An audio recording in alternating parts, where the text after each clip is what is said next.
En una carpintería trabajaban un maestro carpintero y su joven ayudante. Cierto día, el maestro recibió un encargo de fabricar 25 sillas, y para ello necesitaba cortar 100 listones de madera exactamente del mismo tamaño, pues serían utilizados como las patas de las sillas. Con precisión y cuidado, el maestro cortó personalmente el primer listón, asegurándose de que tuviera las medidas exactas. Luego, lo entregó al ayudante y le dijo con firmeza: «Este es el patrón. Todos los demás listones deben cortarse exactamente igual a este. No lo pierdas de vista». El ayudante asintió y comenzó su labor con entusiasmo. Al principio todo marchaba bien. Cortaba cada nuevo listón comparándolo con el modelo que le había dado el maestro, pero con el pasar de las horas se distrajo y empezó a usar el último listón cortado como guía para el siguiente, y así sucesivamente. Cada nuevo corte se alejaba apenas unos milímetros del anterior, pero él no se percataba. Después de todo, las diferencias eran casi imperceptibles al principio. Cuando terminó, orgulloso llamó al maestro para mostrarle el trabajo. El maestro tomó el listón original y empezó a comparar uno por uno los que había cortado el ayudante. Al principio notó pequeñas diferencias, pero al llegar al último las discrepancias eran notorias. Algunos listones eran más cortos, otros más largos, la uniformidad se había perdido. Con paciencia, el maestro le preguntó: ¿utilizaste el patrón original que te dejé? El ayudante respondió algo nervioso: «Sí, he utilizado el patrón original para cortar todo el material». El maestro le respondió: «Es imposible, porque el resultado habla por sí solo». Y en tono reflexivo le dijo: «Cuando dejas de usar el patrón original y empiezas a guiarte por tus propias referencias, aunque creas que estás manteniendo la misma idea, te alejas cada vez más del modelo que te fue dado».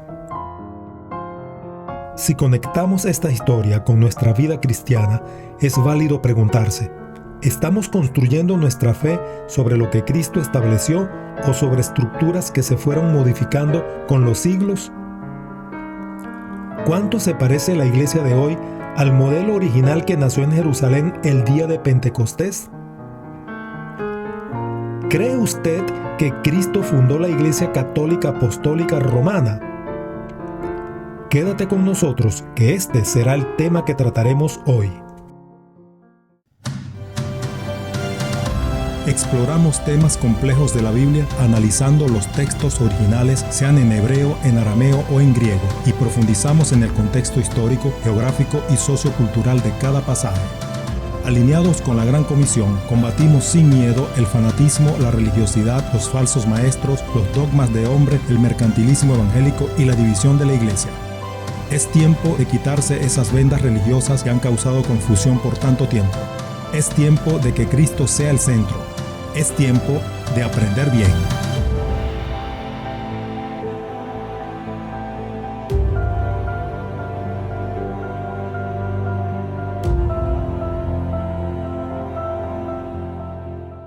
El cristianismo nació del judaísmo. Cuando hoy escuchamos la palabra cristianismo, la mayoría de las personas piensa en una religión independiente, separada de las demás, con sus propias estructuras, templos, doctrinas y rituales. Sin embargo, lo que muchos han olvidado, o quizá nunca han considerado, es que el cristianismo, en su origen más puro, no nació como una religión nueva, sino como el cumplimiento de las promesas del Dios de Israel. Jesús de Nazaret no vino al mundo para fundar una religión distinta al judaísmo, sino para cumplir lo que ya estaba escrito en la ley, los profetas y los escritos. Sus enseñanzas, sus parábolas, sus confrontaciones con los fariseos y hasta sus oraciones en los momentos de mayor intimidad estaban todas ancladas en las escrituras que hoy llamamos el Antiguo Testamento. De hecho, Jesús enseñó en sinagogas, celebró las fiestas judías y citó constantemente la Torá. Tampoco sus primeros discípulos fueron fundadores de un nuevo movimiento religioso. En su gran mayoría, todos ellos eran judíos, algunos pescadores, otros cobradores de impuestos, incluso algunos celotes.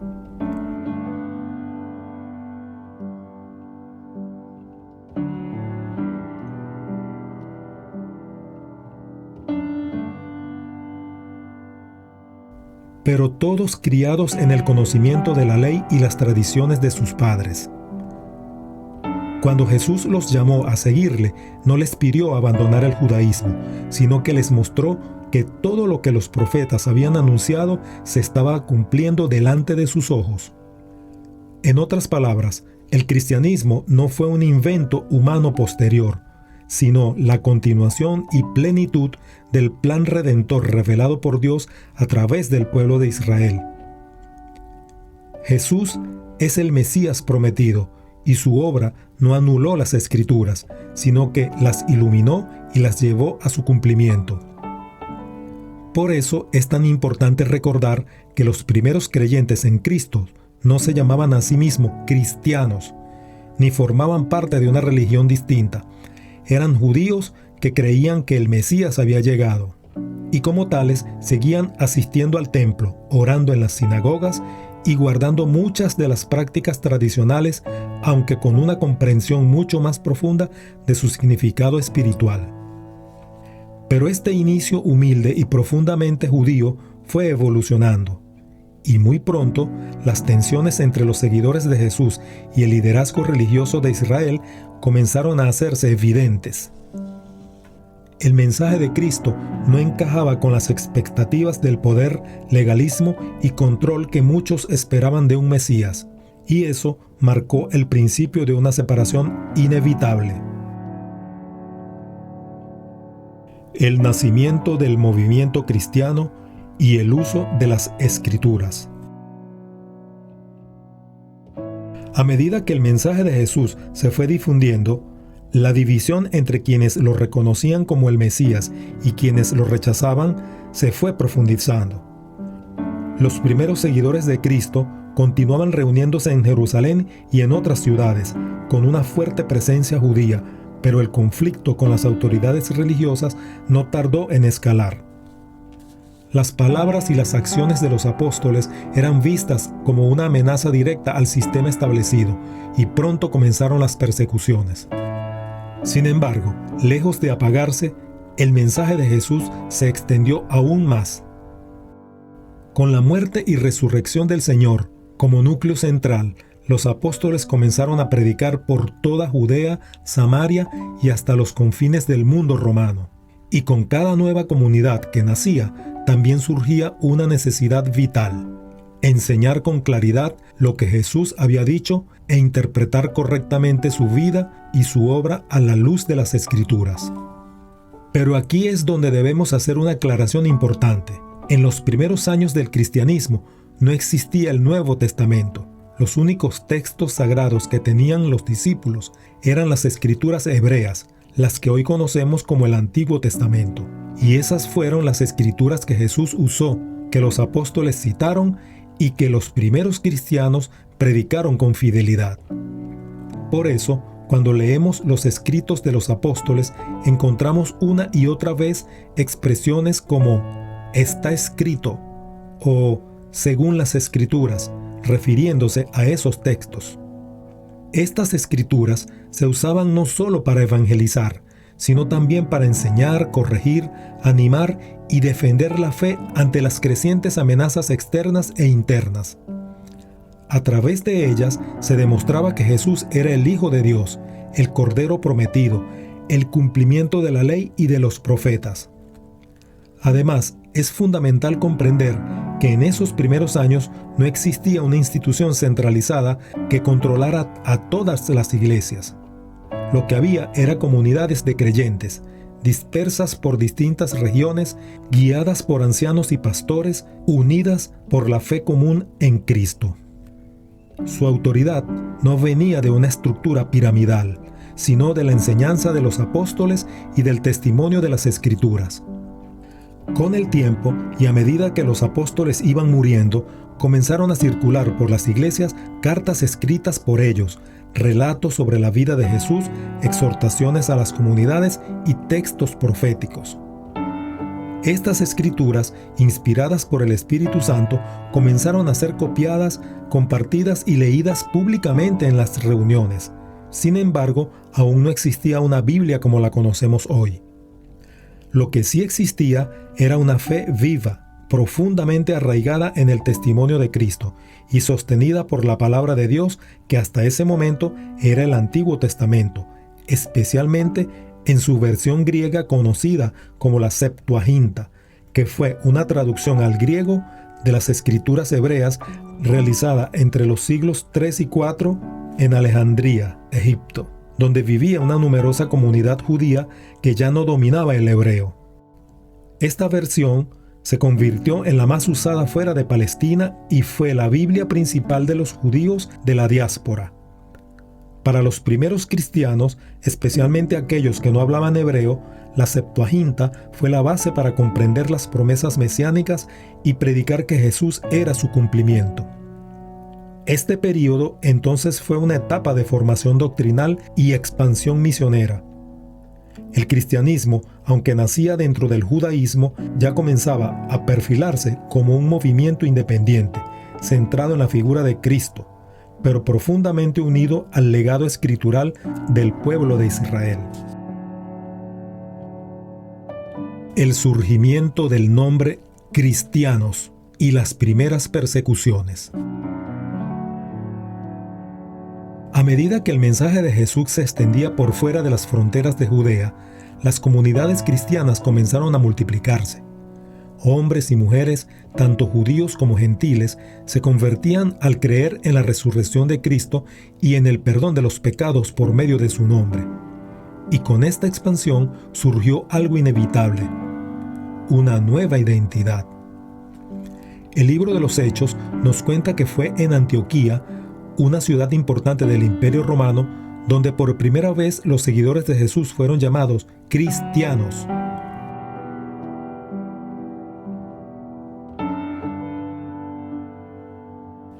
Este término no fue creado por ellos mismos, sino que surgió como una manera despectiva para identificarlos, como los de Cristo, o también los cristicos, es decir, los que seguían a ese tal ungido que para los judíos era un blasfemo y para los romanos un subversivo. Pero ese nombre, que comenzó como una etiqueta impuesta desde afuera, pronto se convirtió en una marca de honor para los creyentes. Ser llamado cristiano no era solo una distinción religiosa, sino una declaración pública de lealtad a Jesús, por encima del emperador, del templo y de cualquier otra autoridad humana. Sin embargo, esta nueva identidad también trajo consigo consecuencias graves. Las autoridades religiosas judías veían a los cristianos como una herejía peligrosa, una secta que amenazaba con romper la unidad del pueblo y desprestigiar la ley. Por otro lado, el Imperio Romano, aunque al principio los ignoró, pronto comenzó a percibirlos como una amenaza política, especialmente cuando se negaban a adorar a los dioses oficiales del imperio o al César mismo. Así comenzó una larga etapa de persecuciones. En algunos momentos, estas fueron localizadas y esporádicas, en otros, sistemáticas y brutales.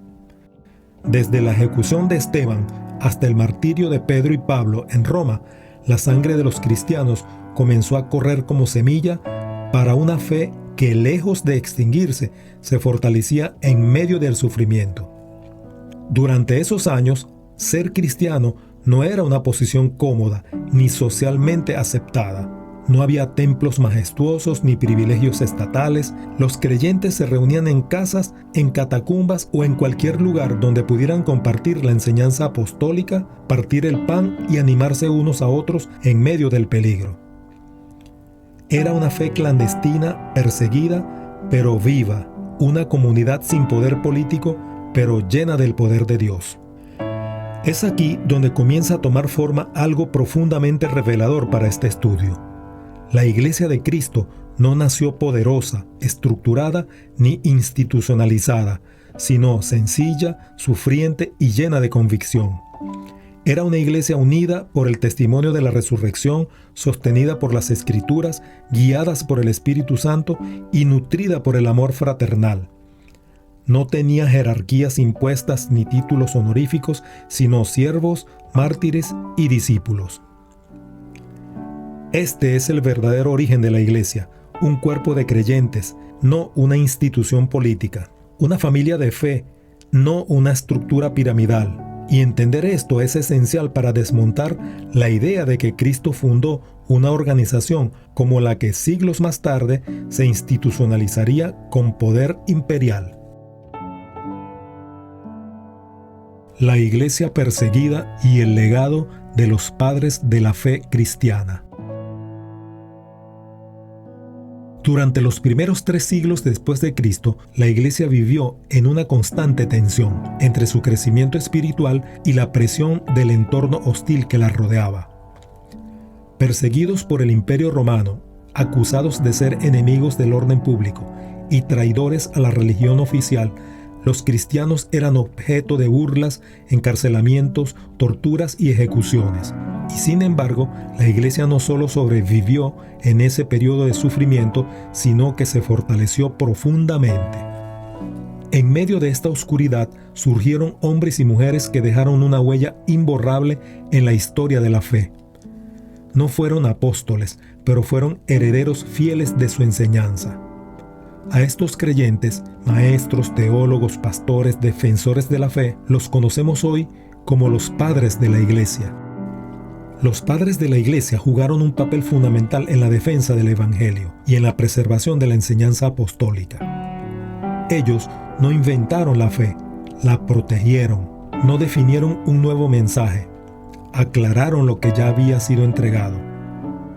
En tiempos donde surgían falsas doctrinas, escritos apócrifos y confusión entre los creyentes, su voz fue una guía firme para mantener la pureza del mensaje de Cristo. Entre los más conocidos están Clemente de Roma, Ignacio de Antioquía, Policarpo de Esmirna, Justino Mártir, Ireneo de Lión, Tertuliano, Orígenes y muchos otros. Algunos fueron discípulos directos de los apóstoles, otros vivieron generaciones después, pero todos fueron testigos de una iglesia que vivía en la verdad aún sin reconocimiento institucional. Estos hombres no buscaban poder ni cargos elevados. Sus escritos, muchos de ellos redactados desde el exilio o desde la cárcel, reflejan una preocupación profunda por preservar la fe frente a la herejía y por edificar a los creyentes en medio del dolor. Gracias a ellos, hoy sabemos qué libros eran reconocidos por las comunidades cristianas como auténticos, qué enseñanzas se consideraban parte del Evangelio y cómo se vivía la fe en aquellos tiempos sin templos ni privilegios. Durante este periodo, la iglesia aún no tenía una autoridad centralizada. Las comunidades eran lideradas por obispos locales, un término que en ese entonces se refería sencillamente a pastores o supervisores espirituales. Y la unidad entre las iglesias se mantenía por el compromiso común con la enseñanza de Cristo y el testimonio apostólico. Los escritos de los padres de la iglesia no fueron tratados como revelación divina, pero sí como testimonio confiable de la fe vivida y transmitida.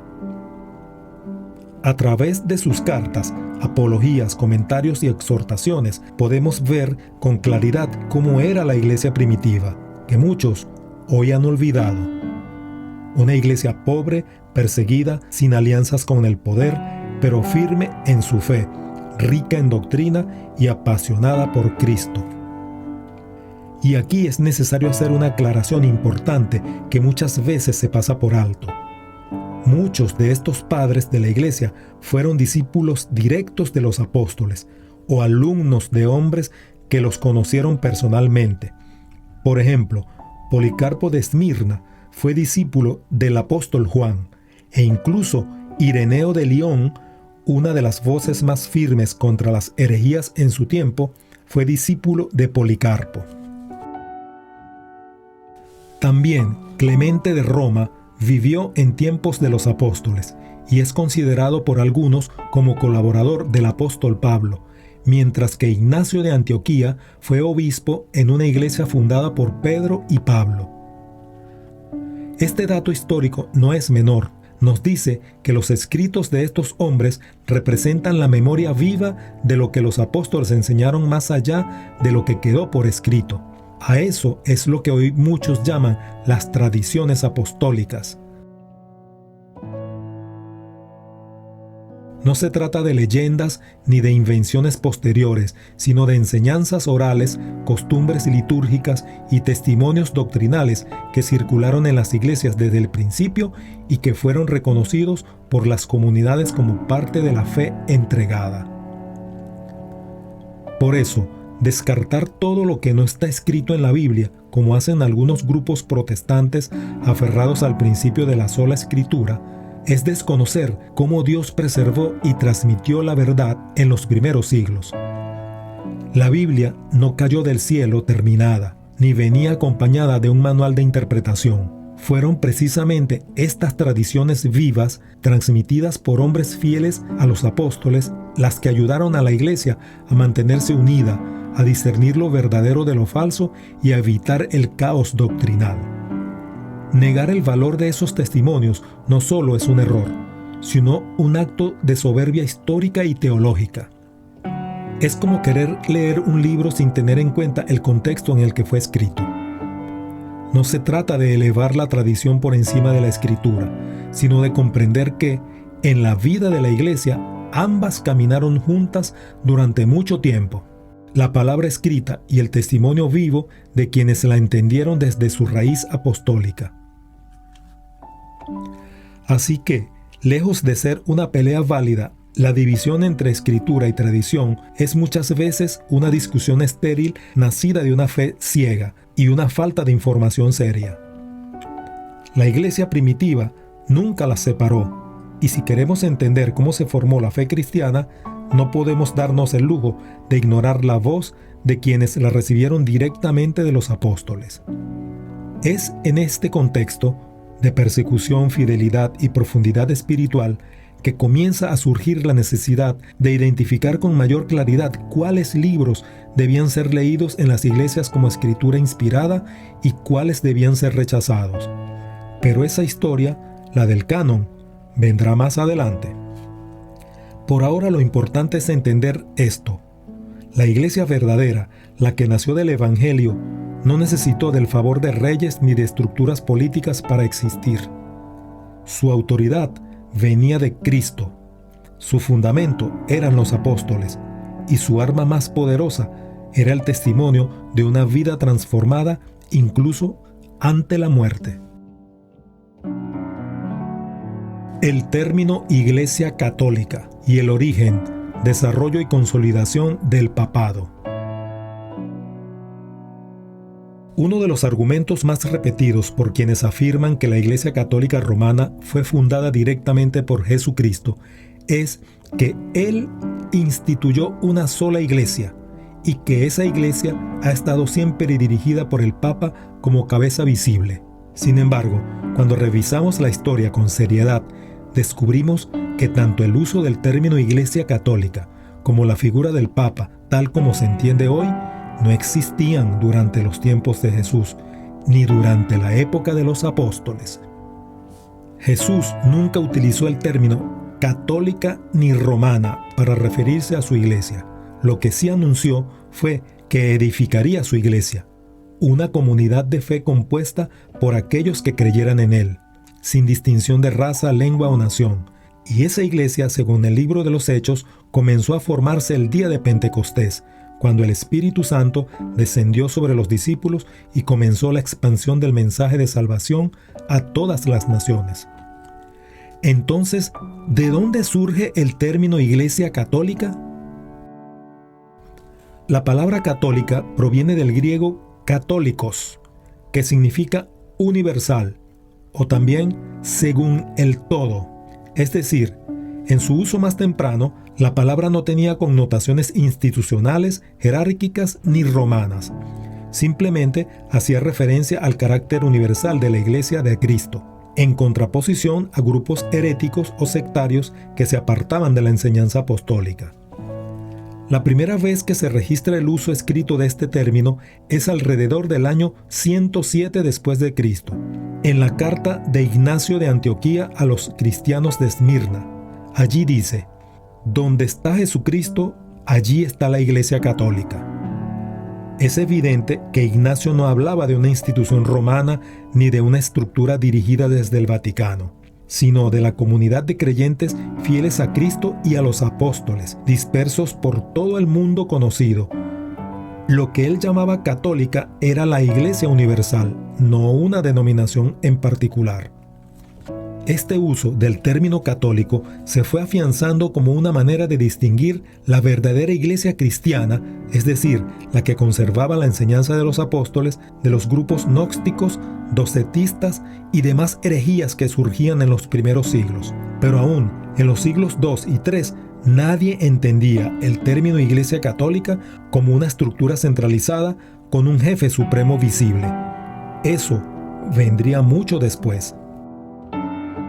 Aquí entramos en el segundo punto fundamental: el desarrollo del papado.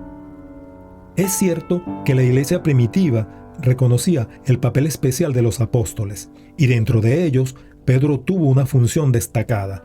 Fue uno de los más activos, predicó con poder en Jerusalén, y fue uno de los pilares en la expansión del Evangelio. Pero afirmar que Pedro fue el primer papa en el sentido moderno, es decir, como jefe supremo de toda la iglesia cristiana, es una construcción retrospectiva que no se sostiene históricamente. En los primeros siglos, los obispos de las distintas ciudades ejercían su autoridad de manera local.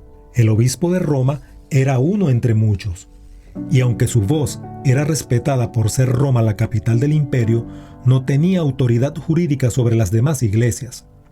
De hecho, hubo ocasiones en que otros obispos se opusieron públicamente a decisiones del obispo romano, lo que muestra que no existía una figura papal como la que hoy conocemos.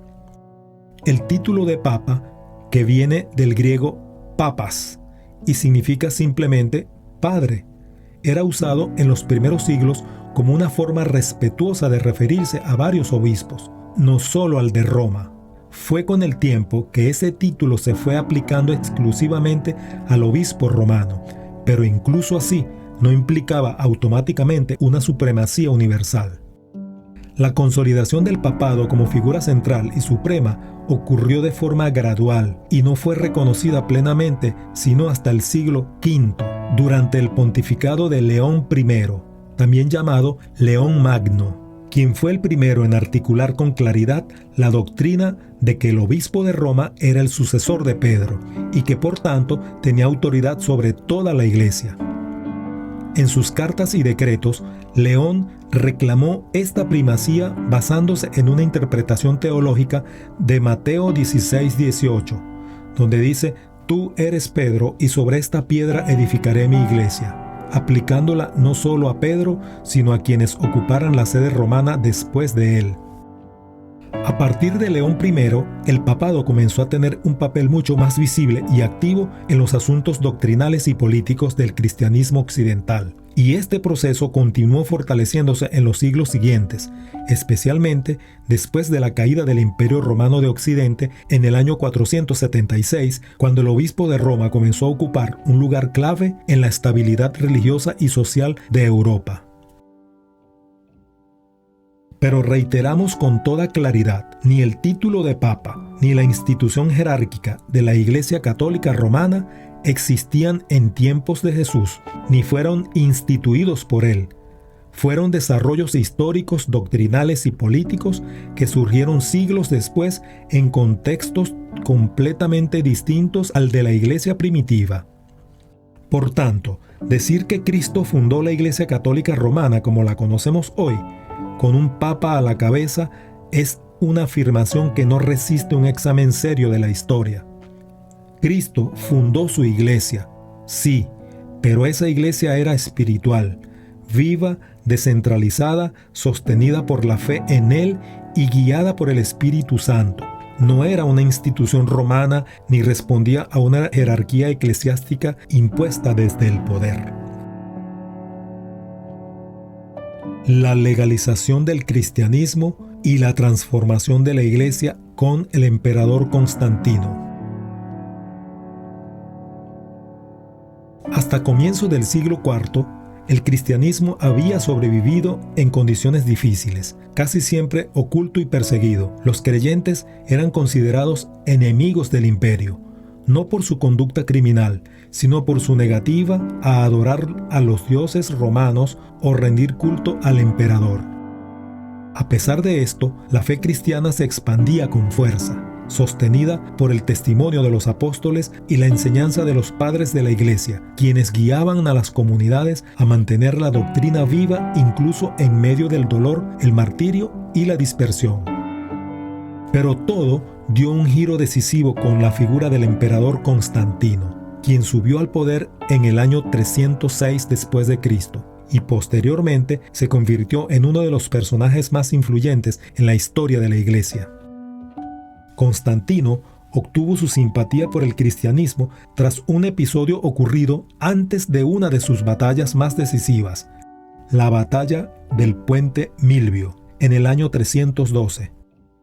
Según las fuentes cristianas, tuvo una visión en el cielo donde aparecía una cruz luminosa acompañada de la frase «In hoc signo vinces», que significa «con este signo vencerás».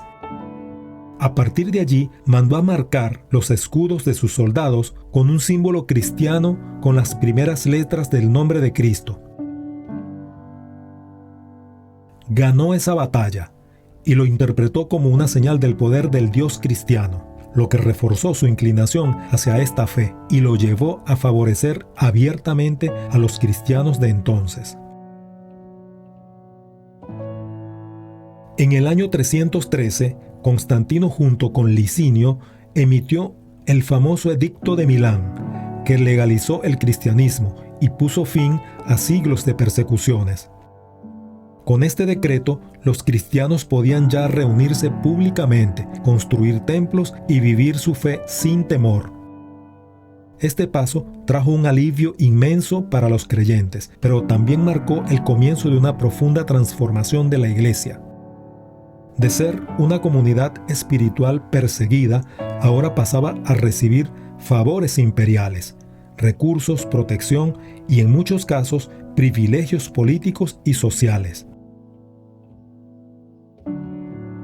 El cristianismo, que antes se expandía desde las casas y las catacumbas, comenzó a institucionalizarse. Constantino no solo permitió la libertad religiosa, sino que se involucró activamente en asuntos eclesiásticos.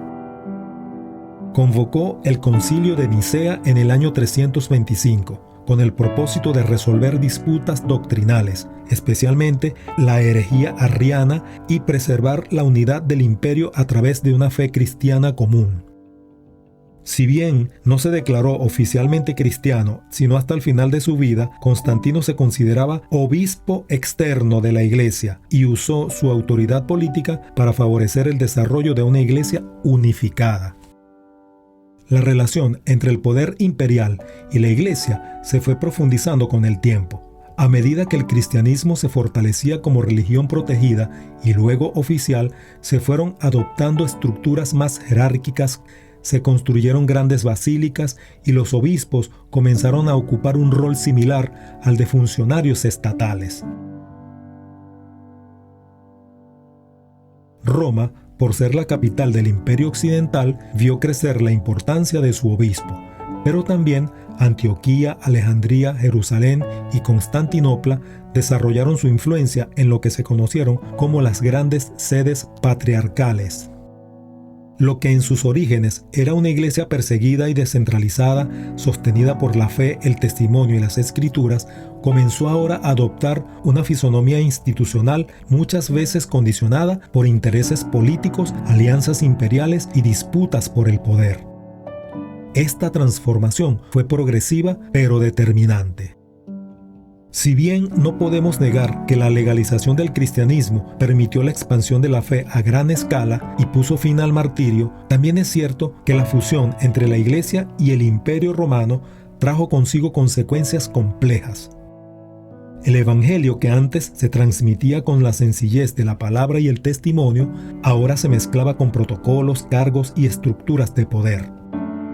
La fe, en muchos casos, dejó de ser una decisión de corazón para convertirse en una norma social o una exigencia política. Este proceso marcó el inicio de una nueva etapa. La Iglesia ahora caminaba al lado del poder, y con ello surgirían nuevos desafíos, nuevas divisiones y también nuevas deformaciones doctrinales que nos ayudarán a comprender mejor cómo se llegó a la estructura que siglos más tarde defendería el papado, las indulgencias, las cruzadas y la Inquisición. La verdadera Iglesia de Cristo es espiritual.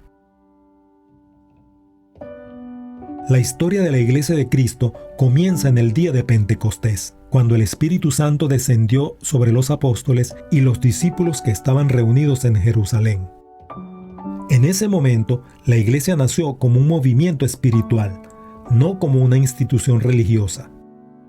Sus primeros miembros eran en su mayoría judíos, hombres y mujeres que habían creído en Jesús como el Mesías prometido.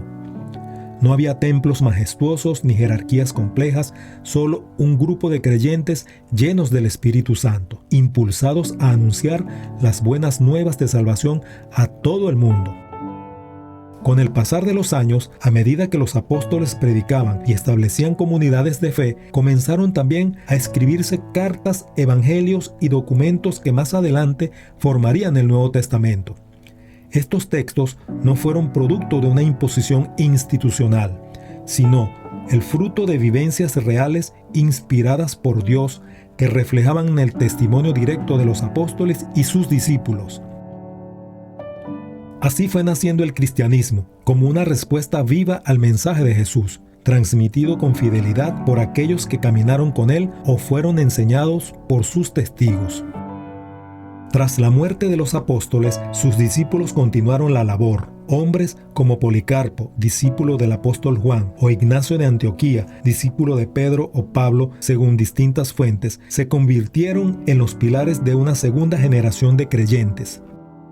Sus escritos y enseñanzas, lo que hoy llamamos las tradiciones de los padres de la Iglesia, fueron fundamentales para conservar el testimonio cristiano, aclarar puntos difíciles de la doctrina y enfrentar las herejías que comenzaban a surgir.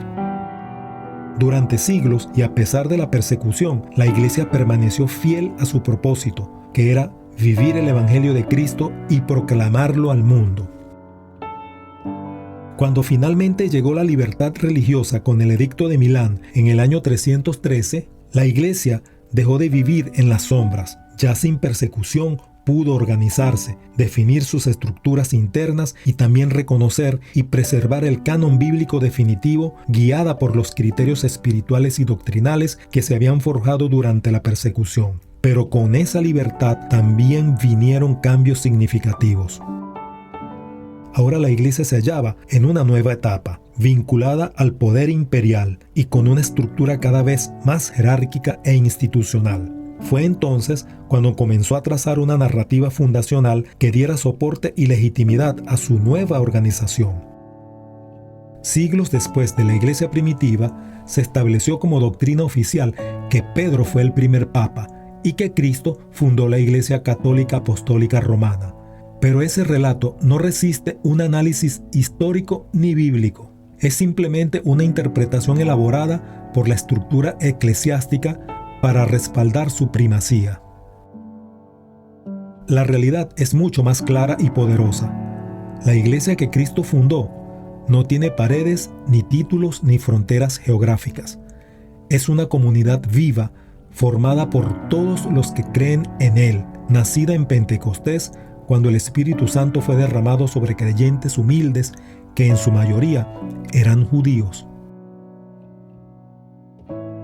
Cuando comparamos la Iglesia primitiva con lo que hoy conocemos como la Iglesia Católica Romana, es imposible no notar las profundas diferencias que existen entre ambas. La sencillez, la humildad, la comunión fraterna y la dependencia total del Espíritu Santo que caracterizaban a los primeros creyentes han sido reemplazadas por estructuras jerárquicas complejas, tradiciones humanas, ritos que no provienen de la enseñanza de Cristo y una institucionalidad que, en muchos casos, ha estado más ligada al poder político que a la fidelidad espiritual.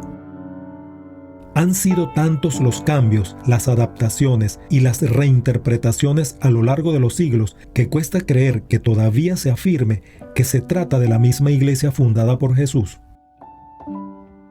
Porque, aunque se afanen en trazar una línea directa entre la iglesia del libro de los Hechos y la actual Iglesia Católica Romana, los frutos, las formas y el fondo nos muestran que ya no se parecen y en muchos aspectos ni siquiera caminan en la misma dirección. Este estudio no pretende imponer una fijación en contra de la Iglesia Católica Romana, y en esto queremos ser muy enfáticos, porque aunque la estructura eclesiástica superior, aquella que comanda, la que dicta las pautas y toma las decisiones, haya cometido grandes errores a lo largo de la historia, los cuales no es pertinente nombrarlos ahora porque serían temas para un estudio aparte, es justo reconocer su ardua labor durante la unificación del canon bíblico y su diligente actuación en contra de las corrientes heréticas que abundaban en los siglos III y IV. Asimismo, es de reconocer la valentía y el arrojo que tuvieron para defender la fe cristiana ante los feroces ataques musulmanes en su intento por invadir Europa durante los siglos XI al XIII, ya que, de no haber actuado de la forma valerosa que lo hicieron, hoy en día el cristianismo no existiría y la doctrina oficial que tendríamos fuese el Islam. Pero así como se deben reconocer estos hechos históricos, no se puede pasar por alto que algunos voceros propaguen un mensaje clasista, chocante y discriminatorio cuando dicen que la Iglesia Católica Romana fue fundada por nuestro Señor Jesucristo, y cuando lo dicen, casi siempre utilizan un tono de superioridad que, a decir verdad, no cae para nada bien. Una cosa es que les haya tocado vivir el momento histórico de gestionar los destinos de la Iglesia cristiana, que tuvo sus inicios en la Iglesia primitiva. Y otra cosa es abrogarse o atribuirse la exclusividad de la identidad cristiana como si se les hubiese otorgado por herencia directa el boleto con destino al cielo, y condenar a la perdición al resto de las denominaciones cristianas. A estos hermanos católicos romanos que se han dedicado a dar estas aseveraciones de asegurar con tanta vehemencia que Cristo fundó de forma exclusiva la Iglesia Católica Romana, valdría la pena preguntarles solo por curiosidad si la Iglesia Católica Ortodoxa también quedaría excluida de este privilegio de ser la Iglesia que fundó Cristo. La pregunta cabe porque este grupo caminó junto a la Iglesia Católica Romana por más de 10 siglos antes de convertirse en la Iglesia Católica Ortodoxa.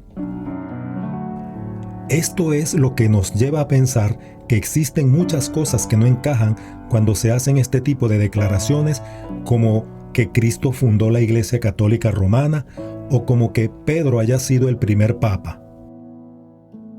Es como intentar meter forzadamente una pieza en un rompecabezas, y si al final, por capricho, orgullo u oportunismo, se termina metiendo, aún con sus diferencias con respecto al espacio vacío, siempre quedará en evidencia la distorsión y tarde o temprano alguien se dará cuenta de que hay algo que no está bien. Después de ver este estudio, cada quien podrá establecer sus propias conclusiones y tendrá la libertad de continuar o no haciendo caso a estos voceros que llevan años litigando con personas de otras denominaciones cristianas. Finalmente, podemos agregar estas últimas precisiones. El término Iglesia Católica no pertenece solo a la Iglesia de Roma, sino que es un término que fue utilizado por primera vez por Ignacio de Antioquía en el siglo II y no fue para referirse a la denominación Iglesia Católica Romana, sino para dirigir un mensaje a la Iglesia Cristiana Universal. El apóstol Pedro no fue el primer papa. Es más, murió sin saber que siglos más tarde la estructura eclesiástica de la época, unida al poder imperial, le darían un título deducido de forma retrospectiva, como lo hicieron con todos los obispos de Roma que los precedieron hasta crear el listado de papas. Por último, los apóstoles y primeros discípulos no eran católicos romanos, ya que casi todos eran judíos. Cristo no fundó la Iglesia Católica Romana. Cristo fundó la Iglesia primitiva, la cual nació el día de Pentecostés, y desde entonces hasta el día de hoy, cada persona, sin importar a qué denominación pertenezca, que haya decidido creer en el sacrificio, muerte y resurrección de Cristo, y además respeta sus mandamientos, se adhiere de inmediato a la Iglesia gloriosa que fundó nuestro Salvador hace 20 siglos.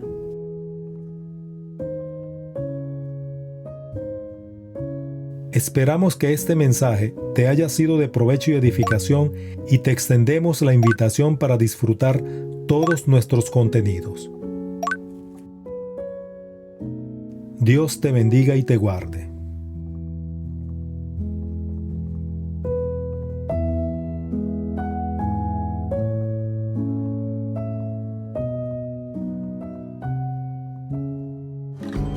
Queremos darte las gracias por apoyarnos viendo y difundiendo nuestros videos.